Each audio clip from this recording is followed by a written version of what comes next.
Hello students, in today's lecture we are going to talk about cytoskeleton. Before that, let's understand what is mean by skeleton. आता जेव्हा आपण human skeleton बद्दल बोलतो, so skeleton with respect to the human, it is nothing but the internal framework of that human. जेव्हा ह्यूमनचं आपण skeleton म्हणतो ते skeleton म्हणजे काय असतं, it's a internal network and that internal network or the internal framework of human it is generally made up of the near about 270 bones in और at birth time किंवा child duration असतं तेव्हा. आणि as we grow up आणि जसं आपण grow व्हायला start करतो तेव्हा मात्र ते 206 बोनपर्यंत येऊन थांबतात. म्हणजे आपले जे बोन आहेत हे काय करतात, आपले बॉडीमधले स्केलेटन फॉर्म करतात. In the same manner some cytoplasmic structures they perform the skeleton job in that particular cell. मग तो स्केलेटन जॉब काय असतो, that means to provide the strength, to provide the specific shape of that cell and this all structure they are present inside the cytoplasm, therefore they are known as cytoskeleton. मला अजून शॉर्टमध्ये ह्याला जर दोन पार्टमध्ये split करायचं असेल, cytoskeleton is get split in to the two word. Cyto that means cytoplasm, सायटोप्लाझममध्ये प्रेझेंट आहे, सेलच्या आतमध्ये सायटोप्लाझमिक स्ट्रक्चर आहे. Skeleton they form a network or cytoplasmic network for that particular cells. It is nothing but the cytoskeleton. So let's have the cytoskeleton. Cytoskeleton. Cyto काय सांगितला, सेलच्या आतमध्ये present आहे. दे are present within the cell, that means related to the cytoplasm. They are generally present into the cytoplasm of a cell, therefore they are get referred as cyto. And skeleton, it is nothing but the internal framework.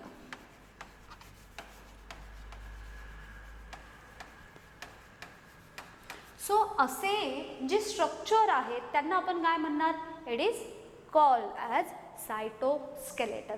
चला आता जर suppose मला ह्यांना define करायचं असेल, so what is mean by cytoskeleton, these are cytoplasmic structures which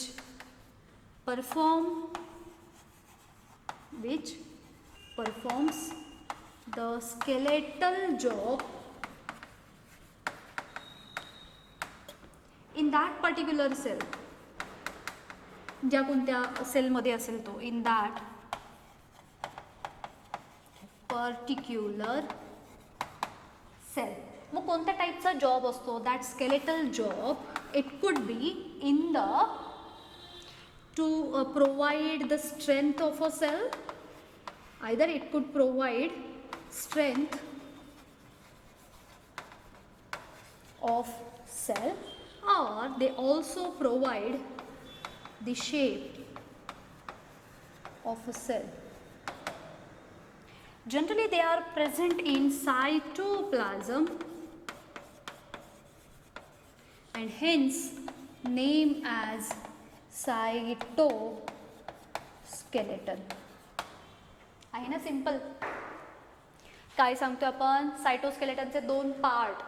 cyto that means it get derived from the cytoplasm, whereas skeleton that means internal framework. जसं आपला ह्यूमनचं स्केलेटन हे इंटरनल फ्रेमवर्क फॉर्म करतं आणि basically आपल्याला माहिती आहे की बोनपासून हे फॉर्म झालेले असतात. तसं सेलचं आतमधलं पर्टिक्युलर सेलच्या आतमध्ये जे काही फ्रेमवर्क फॉर्म होतं त्याचं नाव दिलं त्यांनी सायटोस्केलेटन. मग हे कोण फॉर्म करतात, काही सायटोप्लाझमिक स्ट्रक्चर्स असतात. दोन टाईपचे सायटोप्लाझमिक स्ट्रक्चर आपण सायटोस्केलेटनमध्ये स्टडी करणार. फर्स्ट वन इज मायक्रोट्युब्यूल आणि सेकंड वन इज मायक्रोफिलामेंट, असे दोन. मग हे सायटोप्लाझमिक स्ट्रक्चर म्हणजे असे स्ट्रक्चर जे सेलच्या आतमध्ये प्रेझेंट आहे, सायटोप्लाझममध्ये प्रेझेंट आहेत. This structure is generally perform the skeletal job. मग ॲक्च्युली स्केलेटलचा जॉब काय असतो, आता आपण केव्हाही ह्युमनला कन्सिडर केलं तर ह्युमनचं एक फनी जर आपल्याला पिक्चर काढायचं असेल तर ते आपण अशा फॉर्ममध्ये दाखवतो. अशाच फॉर्ममध्ये का दाखवतो रे, हा आपला हेड रिजन असतो. स्केलेटन आला, स्कल बोन आले, त्याच्यानंतर वर्टिब्रल कॉलम आहे आपला. सो सपोज आपण हा थोडासा लेंदी दाखवला, वर्टिब्रल कॉलम आला आपला. देन हे लिम्स आले आपले, 4 लिम्स असतील, हँड लिम्स असतील आपले, ते मात्र हँड असतील, फूट असतील, ह्या फॉर्ममध्ये कन्वर्ट झाले. That's it. म्हणजे याच्यावरून आपल्याला वर्टिब्रेट्स कसे आहेत याचा लगेच अंदाज येतो. मग हे झालं ह्याचं इंटरनल स्ट्रक्चर. सेम मॅनरमध्ये एखाद्या सेलच्या आतमध्ये त्यांचं इंटरनल जे काही फ्रेमवर्क आहे हे कोण फॉर्म करतं. सो असे जे सायटोप्लाझ्मिक स्ट्रक्चर आहेत ते काय करतात, एकतर स्ट्रेंथ देतात आपल्याला, जसे आपले बोन स्ट्रेंथ देतात. जस्ट इमॅजिन आपल्या बॉडीमध्ये जर बोन नसते, मग आपले हे जे काही मसल्स आहेत ह्याच्या साह्याने आपण मूवमेंट कशा केल्या असत्या रे, किंवा कशा पद्धतीने लोकोमोटरी मूवमेंट झाल्या असत्या, बाकीचे जे फंक्शन्स आहेत हे कसे परफॉर्म झाले असते. बॉडीला स्ट्रेंथ नाही, त्याच्यामुळे आपण एक काय म्हणतो त्याला, एक नॉर्मल फॉर्ममध्ये आपण उभं राहू शकलो नसतो, बसू शकलो नसतो, किंवा जे आपले पॉश्चर आहेत ते आपल्याला मेंटेन करता आले नसते. सो कुठेतरी काय करतात ते स्ट्रेंथ प्रोव्हाइड करून देतात. In the same manner the cytoskeleton are going to provide strength to that particular cell. ज्या सेलमध्ये बेसिकली सायटोस्केलेटन प्रेझेंट असतात त्यांना स्ट्रेंथ प्रोव्हाइड करतात. And second thing they provides the shape. आता शेप प्रोव्हाइड करण्यासाठी सायटोस्केलेटनच हवे असं काही नाही आहे, but still cell wall, cell membrane, they actually help to provide the specific shape of that cell. Apart from that or along with that, the cytoskeleton also help to provide the shape of cell. आणि हे सगळे सायटोप्लाझ्मिक structure सायटोप्लाझमच्या आतमध्ये they are present within the cell, hence they are name as cytoskeleton. Now आता हे जे cytoplasmic structure आहेत, there are 2 different cytoskeletons are generally present in a cell. So that 2 different structures or cytoskeletons, out of that first one is microtubules आणि दुसरे जे आहेत त्यांच्याबद्दल आपण बोलणार आहोत ते आहेत मायक्रोफिलामेंट. किंवा आपण काय करूयात, तिथं आपला तो पाठ कळाला आहे, स्पेस लागेल आपल्याला, सो आपण ह्याला सर्वांना वाईप करूयात.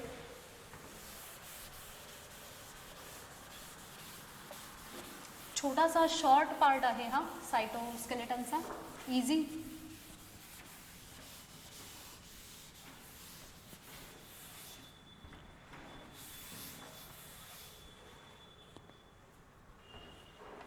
चला 2 पार्ट जे आहेत त्याच्यामधल्या पहिल्याबद्दल बोलूयात आपण. इथे मेन्शन करते मायक्रोट्युब्युल्स.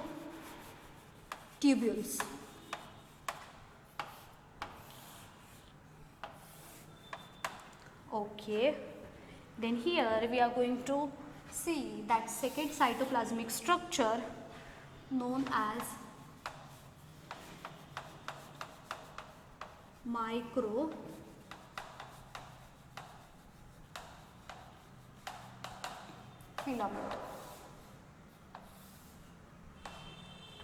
चला आता पहिल्यांदा आपण त्यांच्या स्ट्रक्चरबद्दल बोलूयात, देन त्यांच्या लोकेशनबद्दल बोलूयात, आणि देन ते कुठे प्रेझेंट आहेत आणि कशा पद्धतीने हेल्प करतात त्यांच्याबद्दल बोलूयात. So let's start with this. First of all here we are going to consider that microtubules, as their name suggests, micro that means very small, tubular structure. आणि ट्यूब म्हटलं की ट्यूब मात्र नेहमी ही कशी असते रे, ही नेहमी हॉलो अशा फॉर्ममध्ये असते. म्हणजे आपण अगदी इझिली पलीकडे पाहू शकतो, किंवा आतमधला भाग हा मात्र वॅकंट असतो, पोकळ असतो. That means microtubules they are generally hollow in nature. Tubule आहेत तर हे ट्युब्यूल पार्ट आहेत. In case of filament, filaments they are thread like structure. एक असा स्लेंडर पार्ट आणि थ्रेड किंवा फायबर सारखे असतात, म्हणून त्यांना म्हणणार आपण मायक्रो फिलामेंट.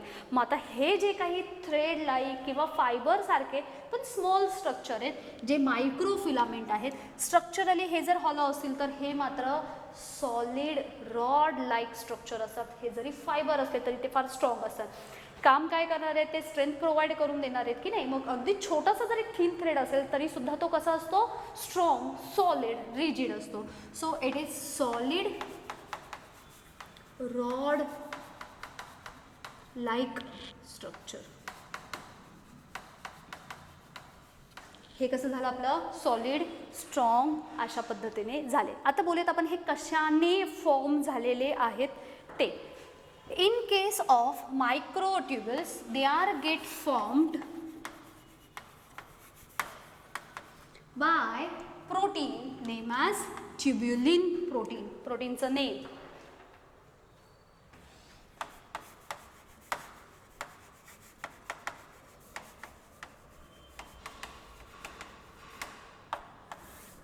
कुणापासून फॉर्म झालाय? ट्युब्युलिन प्रोटीन पासून. In case of microfilament they are get formed by actin protein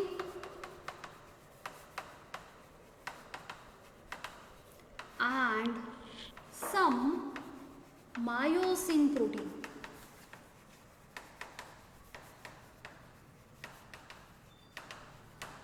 okay, actin आले आणि मायोसिन आले. ही दोन्ही नावं ऐकली असतील तुम्ही. पहा, आपले जे मसल्स असतात हे बेसिकली फिलामेंटने फॉर्म झालेले असतात आणि हे जे असतात ते ॲक्टिन आणि मायोसिन ह्या दोन टाईपच्या फिलामेंटने किंवा फायबरने किंवा अशा फायब्रस प्रोटीनने फॉर्म झालेले असतात. तिथे नाव पाहिलं असेल.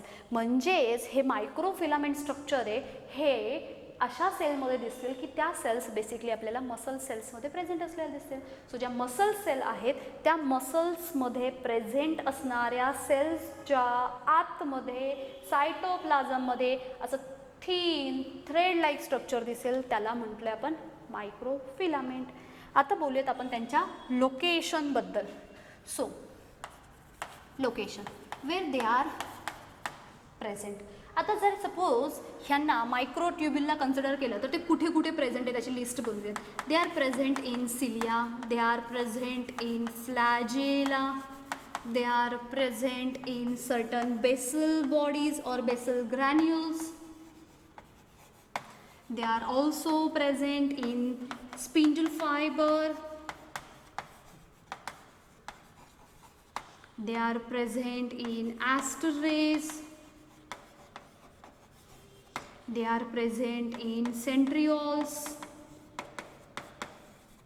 They are present in axoneme of sperm cells or sperm tail असं म्हणूयात आपण. इथे पुढे बोलणार आहोत आपण. In case of microfilament they are present in cytoplasm. Generally सायटोप्लाझममध्ये प्रेझेंट आहेत. मायक्रोविलाय किंवा मसल्समध्ये सुद्धा आपल्याला प्रेझेंट असलेल्या दिसून येतात. So location wise they are present in microvilli as well as in cytoplasm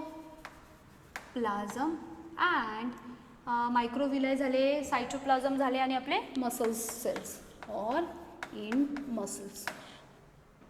बरं, आता बोलूयात हे नक्की कुठे आहेत. सिलिया माहिती आपल्याला. नेक्स्ट टॉपिक आपला तोच आहे, सिलिया अँड फ्लॅजेला. सो त्याचा स्ट्रक्चरल पार्ट पाहिजे आपल्याला त्यांचा डिफरन्शिएटिव्ह पार्टसुद्धा पाहायचा आहे. सो आपल्याला बेसिकली माहिती आहे की ज्या प्रोकॅरियोटिक सेल्स असतात, बॅक्टेरियल सेल्स असतात, त्यांच्या थ्रूआउट बॉडीच्या बाहेर एक हलकेसे असे स्मॉल हेअर लाईक प्रोजेक्शन दिसतात ज्यांना आपण म्हणतो सिलिया. आणि ह्या सिलिया ह्या ट्युब्युलर फॉर्ममध्ये असतात. सो त्यांचं स्वतःचं फंक्शन आहे. लोकोमोशनसाठी असतील, फूड कॅप्चर करण्यासाठी असेल किंवा काही केसमध्ये ते सेन्सरी फॉर्ममध्ये असतील. अगेन फ्लॅजेला लोकोमोटरी फॉर्ममध्ये आहेत, पण सिलिया ह्या न्यूमरस फॉर्ममध्ये असतात.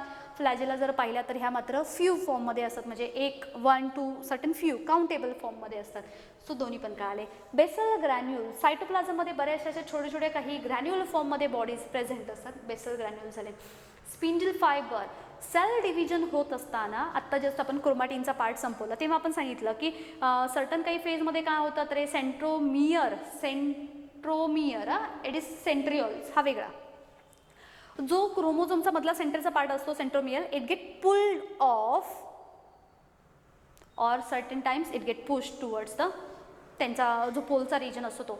सो हे ज्या थ्रेडनी होतात ना त्यांना म्हणतात स्पिंडल फायबर. ज्यांना हेही समजलं नसेल, स्पिंडल फायबर हे नाव आपल्याला सेल डिव्हिजन होत असताना त्यांचा प्रोफेज, मेटाफेज, ॲनाफेजच्या ड्युरेशनला त्यांचं पुल अँड पुश हे असं चाललेलं असतं.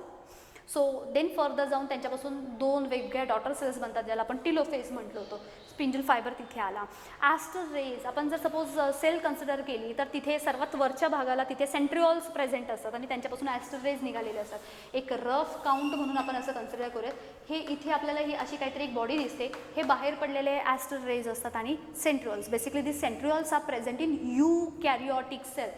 सेंट्रिओल्स झाले, ॲस्टर रेज झाले, spindle fibre, aster rays, centrioles. हा पार्ट जर आपल्याला मागचा रिवाईव्ह करता येत नसेल तर आपण काय करूयात, जेव्हा आपला नेक्स्ट परत पार्ट येणार आहे पुढचा कोणता सेल डिव्हिजनचा दिस इयर, तेव्हा आपण अगेन परत डिटेलमध्ये त्यांना पाहूयात.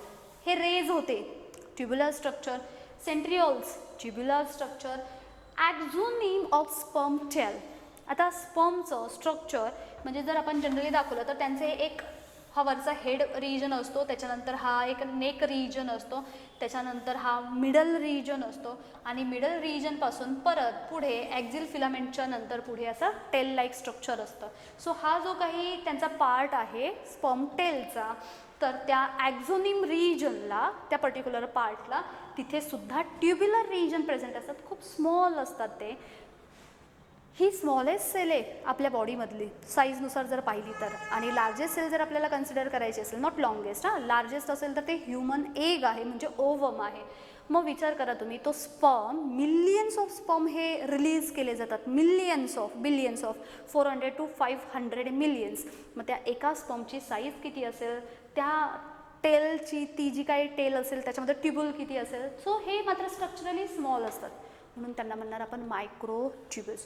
So basically this microtubules is generally occurs in सिलियामध्ये सापडतात, फ्लॅजेलामध्ये असतात, सर्टन बेसल ग्रॅन्युल्स असतात किंवा बॉडीज म्हटले जातात त्यांना. स्पिंडल फायबर आहेत, ते काय करतात, सेंट्रोमियरला पुल ऑफ करतात, पुश करतात आणि त्याच्यामुळे काय होतं, त्यांचं सेल डिव्हिजनच्या नेक्स्ट फेजमध्ये जातात. ॲस्टर रेज आहेत, अगेन ॲस्टर रेज, सेंट्रिओल्स हे आपल्याला यूकॅरियोटिक सेलमध्ये प्रेझेंट असलेले दिसतात. These all three are related to the cell division and last one is axoneme of sperm cell. तिथे प्रेझेंट आहेत. म्हणजे जर मायक्रोट्युब्युल्स कुठे कुठे प्रेझेंट आहेत लोकेशन वाईज तर हे सर्टन एक्झाम्पल्स आहेत. In case of microfilament, microfilament they are present in microvilli. आता आठवा हां, आता बेसिकली ह्या ज्या काही मायक्रोविलाय असतात त्यांना असे फिंगर लाईक प्रोजेक्शन असतात. तुम्हाला विलाय वर्ड कुठे गेला, इंटेन्स्टाईन असतात, इंटेन्स्टाईनला असे फिंगर लाईक प्रोजेक्शन असतात. सो हे काय करतात, सर्टन सिक्रिशनला हेल्प करतात किंवा बेसिकली ह्या मायक्रोविलाय काय करतात की एक प्रकारे हेल्प करतात की जेणेकरून ते त्याला स्ट्रक्चरली एक काहीतरी स्ट्रेंथ प्रोव्हाइड करतील किंवा पर्टिक्युलर शेप फॉर्म करतात. सो मायक्रोविलाय. सायटोप्लाझममध्ये इटसेल्फ अशा बऱ्याचशा फिलामेंटसारखं स्ट्रक्चर प्रेझेंट असतं. पुढे डायग्रामॅटिक फॉर्ममध्ये पाहूयात. आणि मसल्समध्ये तर आपण याच्या अगोदरच सांगितलं. 11th आपल्याला पुढे टिश्यूज आणि त्यांचे टाईप हे डिटेलमध्ये स्टडी करायचे आहेत. ॲनिमल टिश्यूचा एक लेक्चर आहे, सॉरी आपल्याला लेसन आहे. तिथे आपल्याला पाहिजेत की वेगवेगळे जे टिश्यूंचे टाईप असतात, म्हणजे नर्वस टिश्यू आहे, स्केलेटन टिश्यू आहेत, स्मूथ असतील किंवा कनेक्टिव्ह असतील. सो हे सर्व जे काही फॉर्म आहेत basically muscles are get formed with this 2 type of protein. One is actin protein and second one is myosin protein. Both the protein are fibrous in nature. आणि ह्या 2 प्रोटीनपासून हा फिलामेंट किंवा हा थ्रेड किंवा हे असं स्ट्रक्चर फॉर्म झालं आहे. सो याचं नाव काय आलं, मायक्रोफिलामेंट. सो हे कुठे प्रेझेंट दिसले, सर्टन मायक्रोविलाय प्रेझेंट असतील, सायटोप्लाझम असेल किंवा मसल्समध्ये आपल्याला प्रेझेंट असलेले दिसतात. आता आपण ह्यांच्या स्ट्रक्चरल पार्टकडे जाऊयात की स्ट्रक्चरली हे कसे दिसत आहेत. आता आपण इथे असं सांगितलं की हा जो पार्ट आहे हा ट्युब्यूलसारखा आहे. म्हणजे जर मला एका ट्यूबबद्दल बोलायचं असेल, आता आपण काय करूयात, सपोज इथे कन्सिडर करूयात की ही एक ट्यूब आहे. आपण छोटी ट्यूब घेतली, अशी दिसते. आतून जर पाहिली तर ही कशी असणार आहे, हॉलो फॉर्मॅटमध्ये. जर मी याचा आडवा सेक्शन घेतला, जर मी याचा ट्रान्सवर्स सेक्शन घेतला, आडवा सेक्शन घेतला आणि त्याचा असा फ्रंट व्ह्यू पाहते तर मला दिसताना कसा दिसणार आहे, हा स्पेरिकल किंवा सर्क्युलर फॉर्मॅटमध्ये दिसेल.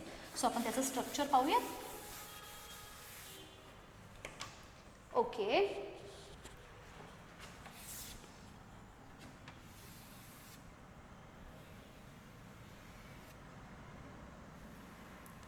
आपण असं सांगितलं होतं की हा जो काही ट्युब्यूलचा पार्ट आहे, म्हणजे मी आत्ता जसं मगाशी दाखवलं तसं, सपोज हा एक ट्यूब आहे, हा हॉलो आहे, ह्याचं ट्रान्सफर सेक्शन घेईल तेव्हा काय केलं जाईल, हे आडवा कट दिला जातो आणि त्याचा हा जो काही फ्रंट व्ह्यू आहे तो दाखवायचा प्रयत्न करते. आतमध्ये काय सांगितलं होतं आपण, ल्युमेन, आणि हा बाहेरचा काय पार्ट आहे त्यांचा, सर्कम्फरन्सचा. So this tube part is generally made up of 13 protofilament. मी हे फिलामेंट दाखवायचा प्रयत्न करते. पुढच्या टॉपिकमध्ये येणार आहेत आपल्याला, जेव्हा सिलिया आणि फ्लॅजेलाचं स्ट्रक्चर पाहू, स्ट्रक्चरल अरेंजमेंट, तेव्हा हा पार्ट डिटेलमध्ये असणार आहे. 1 2 3 4 5 6 7 8 9 10 11 12 13. चला 1 2 3 4 5 6 7 8 9 10 11 12 and 13. आपल्याला 13 हे प्रोटोफिलामेंट दाखवायचे होते. कशापासून फॉर्म होतात, तर हे प्रोटोफिलामेंट असतात. हे एकूण किती प्रोटोफिलामेंट असतात, protofilament, there R the 13 protofilament.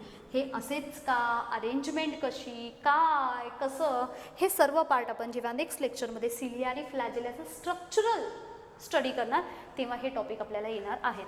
So the total diameter of this tubular structure is 250 angstrom unit, whereas this inner hollow part is known as lumen cavity असते. आतमध्ये हॉलो पार्ट जो असतो त्याला बेसिकली ट्युब्युलर स्ट्रक्चरचा जो internal hollow part असतो त्याला म्हटलं जातं lumen region. So the diameter of lumen is 150 angstrom unit and the thickness, हा part, the thickness of this tubule is 50 angstrom unit. म्हणजे सपोज हा इथला थिकनेस 50, 150 आणि 50, 50 50 100, 100 प्लस 150, टोटल जर यांचा डायमीटर कन्सिडर केला तर आपल्याला हा 250 अँगस्ट्रॉम युनिटचा फॉर्म झालेला दिसून येतो. आता याला थोडंसं वेगळ्या पद्धतीने कन्सिडर करूयात की ह्यांचे प्रोटोफिलामेंट जे आहेत ते कसे दिसते. आता हा जो ट्युब्युलर पार्ट होता हा असा होता, आपण असं समजूयात, ठीक आहे. आता ह्यांचा सेक्शन घेतला त्याच्यानंतर आपल्याला ह्या प्रत्येक ठिकाणी हे असे 1 2 3 4 5 6 7 8 9 10 11 12 13 असे आपल्याला प्रोटोफिलामेंट दिसले. पण हे असा फ्रंट व्ह्यू होता. मी जर ह्याला असं अशा फॉर्ममध्ये ठेवलं, व्हर्टिकल फॉर्ममध्ये जर ठेवलं तर हे प्रत्येक प्रोटोफिलामेंट जे आहे ते आपल्याला असे व्हर्टिकली अरेंज होताना दिसतात. And this protofilament they are dimeric in nature. आता हा डायमेरिक काय असतो, म्हणजे ते प्रोटोफिलामेंट अल्फा प्रोटोफिलामेंट आणि बीटा प्रोटोफिलामेंट अशा दोन पद्धतीने फॉर्म झालेले असतात. So these are dimeric in nature. मग डायमेरिक कोणते असतात त्यांचे, एक असतो अल्फा, एक असतो beta. One is alpha, second one is beta. आता ह्यांची अरेंजमेंट पाहूया. जर सपोज मी इथे अल्फा दाखवायचा प्रयत्न करते, सो अल्फाची अरेंजमेंट पाहत आहे, ठीक आहे. देन बीटा, परत एकदा असणार आहे अल्फा, त्याच्यानंतर असणार आहे बीटा, ठीक आहे. आणि जेव्हा आपण हा असा एक रो कन्सिडर करतो ना, म्हणजे तुम्हाला याच्यावरून एक अंदाज येईल, जेव्हा असे आपण रो कन्सिडर करतो तर हे असे टोटल नंबर ऑफ रोज किती असतात, 30. याला म्हटलं जातं प्रोटोफिलामेंट. आता असे थर्टिकल नाही व्हर्टिकल 30 असे उभे जर प्रेझेंट असेल आणि त्यांचा सेक्शन घेतला तर हे आपल्याला असे 13 प्रोटोफिलामेंट दिसतात. हे प्रोटोफिलामेंट डायमेरिक फॉर्ममध्ये असतात, म्हणजे अल्फा आणि बीटाने फॉर्म केलेले आहे. मग अल्फाचे सपोज आपण हे सर्व ऑरेंज फॉर्ममध्ये दाखवले आहे, देन दुसरा जो लेअर असतो तो बीटाचा आहे. अशा फॉर्ममध्ये आपल्याला ह्यांची अरेंजमेंट दिसते. डिटेल फॉर्ममध्ये पाहायचं आहे हे आपण सध्या कशाशी संदर्भात पाहतोय, मायक्रो ट्युब्युलच्या फॉर्मॅटमध्ये. सो हे जे काही टोटल नंबर ऑफ रोज आहेत हे किती दिसले आपल्याला, 13 दिसले, ठीक आहे. आता जाऊयात आपण इकडच्या पार्टकडे की बाबा हे कसे दिसतील आपल्याला. मला जर ह्यांच्या स्ट्रक्चरल पार्टबद्दल बोलायचं असेल, इथे आपण सांगितलं इथे सॉलिड रॉड लाईक स्ट्रक्चर. मग हे कसे दिसतील रे आपल्याला, suppose it is a rod and it is completely solid. That means no lumen is present inside. It is completely formed. It is solid rod. That means lumen is absent. Lumen मात्र काय आहे यांच्यामध्ये absent फॉर्ममध्ये आपल्याला दिसून येतो. पण हे कुणापासून बनले आपण असं सांगितलं ॲक्टिन, मॅक्सिमम ॲक्टिन प्रोटीनने असतात आणि काही पार्ट त्यांचे ते मायोसिनने फॉर्म झालेले असतात. In case of that actin protein, आता ह्याच्यामध्ये ते ग्लोब्युलर प्रोटीनने फॉर्म झालेले असतात. आता ग्लोब्युलर प्रोटीन का कन्सिडर करायचा, कारण त्यांचा शेप कसा असतो, हा स्पेरिकल फॉर्ममध्ये असतो. स्पेरिकल फॉर्ममध्ये असेल तर त्याला म्हटलं जातं ग्लोब्युलर प्रोटीन. फ्लुइड मोझाईक मॉडेलमध्ये तिथे आपल्याला ग्लोब्युलर प्रोटीन गेले, जे आपल्याला असे दिसले होते. जे लॉंग इलॉंगेटेड होते त्यांना नाव दिलं होतं आपण टनेल प्रोटीन. बरं, आता आपण इथे दाखवतोय. सपोज हे खूप सारे प्रोटीन एकाला एक अरेंज अशा फॉर्ममध्ये एक चेन फॉर्म करतात. एक जर असेल तर त्याला म्हटलं जातं जी ॲक्टिन. काय म्हणायचं याला, जी ॲक्टिन. रॉड आहे, कुणापासून तयार होतो, हा तयार होतो मॅक्सिमम ॲक्टिनपासून. मग ॲक्टिन हा जो प्रोटीन आहे हा कसा आहे हा कसा आहे स्ट्रक्चरली स्पेरिकल फॉर्ममध्ये. मग एक जर ग्लोब्युल असेल तर त्याला म्हणतात जी ॲक्टिन. असे खूप सारे ग्लोब्युलर प्रोटीन एकाला एक अरेंज होऊन जेव्हा असं कंप्लीट एक फायबर फॉर्म करतात ह्याला म्हटलं जातं F ॲक्टिन. whereas G is for globular and F for fibrous.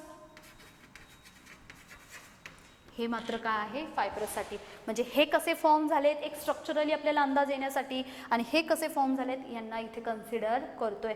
हे जस्ट आपल्या अंडरस्टँडिंगसाठी आहेत की स्ट्रक्चरल अरेंजमेंट कशी आहे. Detailing part will come in our upcoming lectures related to the cilia and flagella. तिथे आपण अगदी छान सुंदर पाहणार आहोत. सॉलिड रॉड होता, that means lumen is completely absent फॉर्ममध्ये सांगितला. So basically they are made up of the actin protein. Actin protein हे स्ट्रक्चरली ग्लोब्युलर प्रोटीनच्या फॉर्ममध्ये आहेत, आणि अशा टाईपचा जो ग्लोब्युलर प्रोटीन असतो त्याच्यामुळे ह्या ॲक्टिनला नाव पडलं जी ॲक्टिन. असे खूप सारे जे काही ग्लोब्युलर प्रोटीन आहे they all are get arrange in a specific form. त्याच्यामुळे तयार झाला एक फायबर, आणि म्हणून आपण याला नाव दिलं एफ ॲक्टिन. सो इथे मिळालं आपल्याला एफ ॲक्टिन, आणि इथे मिळालं होतं आपल्याला कुठे गेला, हा झाला आपला जी ॲक्टिन. आता आपण इथे सांगितलं ते पहा हे कुठे कुठे प्रेझेंट असतं. सपोज मला मायक्रोविलाय दाखवायच्यात, right. So here these are the finger like projection, आणि ह्या सेलच्या बेसला इथे न्यूक्लियस असतो. ह्या अशा टाईपच्या सेल्स आपल्याला प्रेझेंट असलेल्या दिसून येतात. फॉर एक्झाम्पल सपोज आपला ट्रकिया आहे, ट्रकियाच्या आतमध्ये सुद्धा आपल्याला सिलिएटेड कॉलुमनार सेल प्रेझेंट असलेल्या दिसतात. म्हणजे तिथे आपल्याला हे स्ट्रक्चर दिसेल. सो अशा काही मायक्रोविलाय आहेत. मायक्रोविलायमध्ये असे फिंगर लाईक प्रोजेक्शन जिथे प्रेझेंट असेल ते काय करतात, स्ट्रेंथ प्रोव्हाइड करण्यासाठी. आतमध्ये जी काही रॉड लाईक स्ट्रक्चर असेल it is further going to provide the maximum strength. ही स्ट्रेंथ प्रोव्हाइड कोण करणार आहे, अशा टाईपचे microvilli. These are the microvilli. आता जनरली आपण जर सायटोप्लाझममध्ये कन्सिडर केलं तर सायटोप्लाझममध्ये आपल्याला हे बेसिकली प्रेझेंट दिसतातच. पण कधी कधी ह्या ज्या काही सुडोपोडिया फॉर्म होतात, सुडोपोडिया कुणाच्या केसमध्ये पाहिले आपण, अमिबाच्या केसमध्ये. सो जेव्हा किंवा एखादा फूड पार्टिकल आला आणि त्या फूड पार्टिकलला जर एनगल्फ करायचं असेल, सो त्याच्यासाठी असे हे जे काही सायटोप्लाझम जे आहेत ते एक्सटेंड होतात आणि अशा पद्धतीने सुडोपोडिया फॉर्म करतात. कधी कधी त्या सुडोपोडिया फॉर्मेशनमध्ये सुद्धा इथे काय होतात, हे मायक्रोफिलामेंट फॉर्म होतात, जेणेकरून ते सुडोपोडियाचं स्ट्रक्चर फॉर्म करतात. आणि त्याच्यामुळे काय होतं, तो सुडोपोडिया फॉर्म होऊन तो फूड पार्टिकल हा एनगल्फ केला जातो. सो अशा टाईपचे जे प्रोटोझोन्स असतात त्यांच्यामध्ये सुडोपोडिया फॉर्मेशनसाठी सुद्धा मायक्रोफिलामेंट हेल्प करताना दिसून येतात. आणि इन जनरल आपली जी सेल असते ती सपोज एक नॉर्मल रँडमली एक सेल कन्सिडर केली, सेलच्या आतमध्ये सपोज हा न्यूक्लियस कन्सिडर केला, आणि ह्या सायटोप्लाझममध्ये सर्टन असे काही रॉडसारखे स्ट्रक्चर दिसून येतात, त्यांना आपण नाव दिलं आहे it is microfilament. So in this way ह्या टॉपिकमध्ये आपण काय पाहिलं, इट इज सायटोस्केलेटन पार्ट. आता ह्या थोड्याशा सायटोस्केलेटन पार्टला एक फास्ट आपण एक रिकॅप घेऊयात, म्हणजे आपला सायटोस्केलेटनचा पार्ट फिनिश. काय सांगितलं आपण, skeleton means what, it helps to form the internal framework. Again we can consider the example of human skeleton. ह्युमनमध्ये जे स्केलेटन फाइंड आउट होतं किंवा जो स्केलेटन पार्ट आहे तो काय करतो, एक इंटरनल फ्रेमवर्क किंवा एक सपोर्टिव्ह असं एक स्ट्रक्चर फॉर्म करतो. In the same manner some cytoplasmic structures, काही असे स्ट्रक्चर आहेत जे इटसेल्फ सायटोप्लाझममध्ये प्रेझेंट आहेत. हे स्केलेटनचा जॉब परफॉर्म करणार आहेत, स्केलेटनचं फंक्शन परफॉर्म करतात. They are present in cytoplasm and therefore they are known as cytoskeleton. Is that simple? Now this cytoskeleton they are present in two form or the two type. First one is microtubule and second one is microfilament. So here microtubule, आता केव्हाही tubular structure जर आपण consider केलं, tube म्हटलं की आतमधला जो part असतो हा आपल्याला नेहमी हॉलो फॉर्ममध्ये दिसतो. That means they are showing the presence of lumen. So here this microtubules, they are hollow in structure. When we see the microfilament, they are solid rod-like structure. That means in the case of microfilament, lumen is totally absent. ह्या केसमध्ये मात्र lumen present नाही. Now, they are generally formed by tubulin protein. Important question, याच्यावरती question विचारला तो. Microtubules हे basically form होतात. लक्षात ठेवायला सुद्धा सोपे आहेत. मायक्रोट्युब्युल, ट्युब्युल आला, प्रोटीनचं नाव आलं ट्युब्युलिन. इन केस ऑफ मायक्रोफिलामेंट हे फायबर असतात, मसल फायबर म्हणतो. मसल्स बेसिकली हे ॲक्टिन आणि मायोसिन प्रोटीनपासून तयार होतात. In the same way this microfilament they are made up of this actin and myosin protein. Now their occurrence or where they are get located. So these microtubules, they are present in cilia, they are present in flagella, certain basal granules. Apart from that, they are present in the spindle fiber, centrioles, aster rays or axoneme of sperm tail. ह्या वेगवेगळ्या ठिकाणी आपल्याला ह्या microtubules present असलेल्या दिसून येतात. In the case of microfilament basically they are present in microvilli अशा फॉर्मॅटमध्ये. देन सायटोप्लाझममध्ये तो सुडोपोडिया फॉर्म करताना त्या स्ट्रक्चरचा हेल्प होतो. आणि लास्ट मसल्समध्ये बेसिकली दिसतात. सो सायटोप्लाझममध्ये प्रेझेंट दाखवले आहेत, सुडोपोडिया फॉर्मेशनमध्ये दाखवलं आहे. आणि जेव्हा आपण स्ट्रक्चरल पार्टकडे येतो, structurally they are showing 250 angstrom unit of diameter. Total स्ट्रक्चरचा diameter 250 angstrom unit. The lumen diameter is 150 angstrom in it and the thickness of that tubular structure is 50. म्हणजे हा पार्ट 50 angstrom, इकडची thickness 50. 50 plus 50 100 plus मधला 150, that means 100 plus 150 total 250 angstrom in it. Total diameter. आता हा तर काय केलं आपण, त्याचा ट्रान्सवर्स सेक्शन घेऊन त्याचा फ्रंट व्ह्यू दाखवला आहे. आता जर आपण त्याला व्हर्टिकली प्लेस केलं, so vertically this tubular structure is generally made up of 13 प्रोटोफिलामेंट्स. 13 section घेतल्यानंतर आपल्या इथे 13 दिसले. 1 2 3 4 5 6 7 8 9 10 11 12 and 13. So this protofilament, they are dimeric in nature. That means they are in the form of alpha protofilament and beta protofilament. And the arrangement is like alpha चे सगळे row wise येतील, then बीटाचे येतील आणि त्याची एक single row consider केली तर ही झाली त्यांची protofilament. Structural part. In the case of microfilament they are itself solid structure. They are made up of actin protein. मग ॲक्टिन प्रोटीनचा जो शेप असतो तो ग्लोब्युलर आहे, म्हणजे एक सिंगल शेप, त्याला म्हणतात जी ॲक्टिन, कारण जी स्टँड्स फॉर ग्लोब्युलर ॲक्टिन प्रोटीन. आणि असे खूप सारे एकाला एक अरेंज होऊन त्यांच्यापासून तयार होतो एक फायब्रस किंवा thread like structure and it is known as F actin or the fibrous actin. So in this way in today's lecture we have seen a complete overview about cytoskeleton. In our next lecture we are going to take up about the cilia and flagella. Thank you.